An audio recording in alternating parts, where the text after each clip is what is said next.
Manipulação cervical. Uma das ferramentas mais potentes que a gente tem, mas também uma das que exige mais, digamos, respeito. A ideia aqui é criar um guia, uma estrutura de decisão para quem já é terapeuta experiente, para a gente saber quando e, principalmente, como usar essa técnica com o máximo de segurança e eficácia.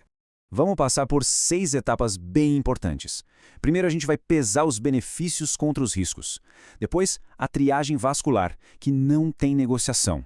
A gente vai ver um plano de cuidados gradual, aprender a identificar o paciente ideal, checar os pontos finais de segurança e, por fim, fechar o ciclo com a documentação e o acompanhamento.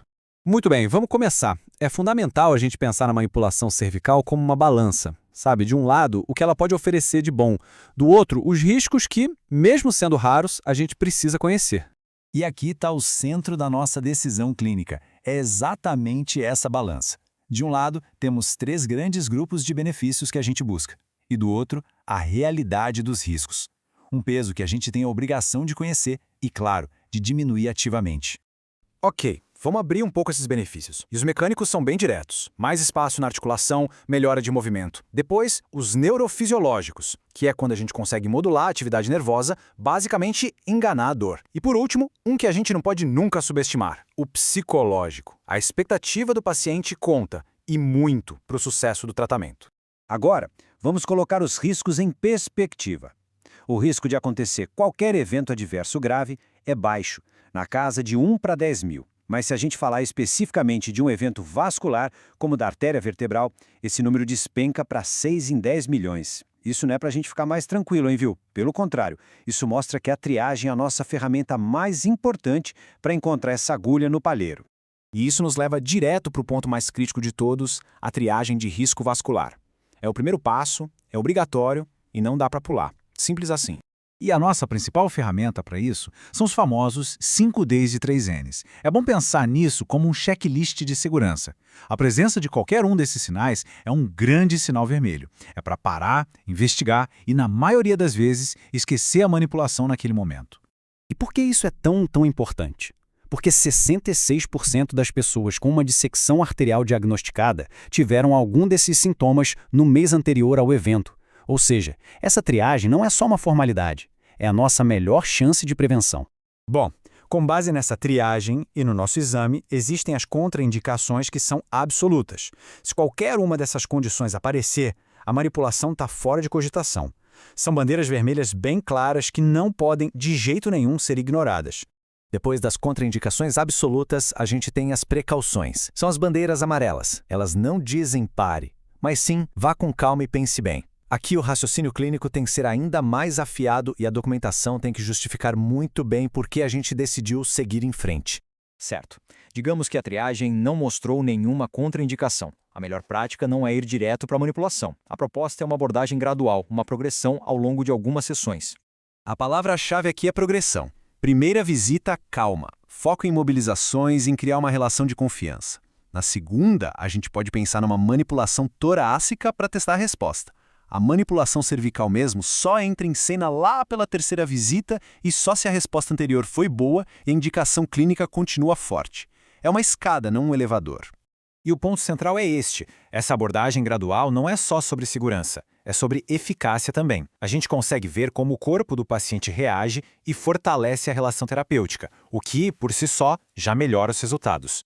Agora vamos afinar ainda mais. Além de saber quando não manipular, como é que a gente identifica aqueles pacientes que têm a maior chance de se beneficiar? Para isso, a gente tem a regra de predição clínica, a CPR, para dor cervical aguda. Ela nos dá 4 variáveis para observar. Se 3 delas estiverem presentes, a chance de sucesso já pula para 90%. Com as 4, o estudo original que criou a regra chegou a apontar 100% de sucesso. É uma ferramenta em tanto. E mesmo com um candidato perfeito na nossa frente, o passo do consentimento informado é indispensável, tanto do ponto de vista ético quanto legal. É preciso sentar e ter uma conversa clara sobre riscos, benefícios e outras opções de tratamento. A decisão tem que ser conjunta. Uma pergunta que a gente precisa se fazer o tempo todo na nossa prática é sobre a validade daqueles testes que a gente aprendeu a usar há tanto tempo. Será que eles ainda se sustentam? E aqui tem um ponto fundamental. A pesquisa mais recente mostra que a validade de testes clássicos, como o da artéria vertebral, é bem questionável. A conclusão? A nossa confiança tem que estar na história clínica e na triagem completa dos 5Ds e 3Ns, e não em testes isolados que já se mostraram pouco confiáveis. Ok, a decisão foi tomada. O paciente é um bom candidato, consentiu o procedimento. Agora, o foco é total nos momentos que antecedem a manipulação para diminuir qualquer risco que ainda possa existir. Essa imagem mostra o porquê anatômico de tanto cuidado. Dá uma olhada no caminho que a artéria vertebral faz lá na cervical superior. Qualquer movimento que combine extensão e rotação pode esticar essa artéria. Por isso, a nossa técnica precisa ser precisa para minimizar esse estresse.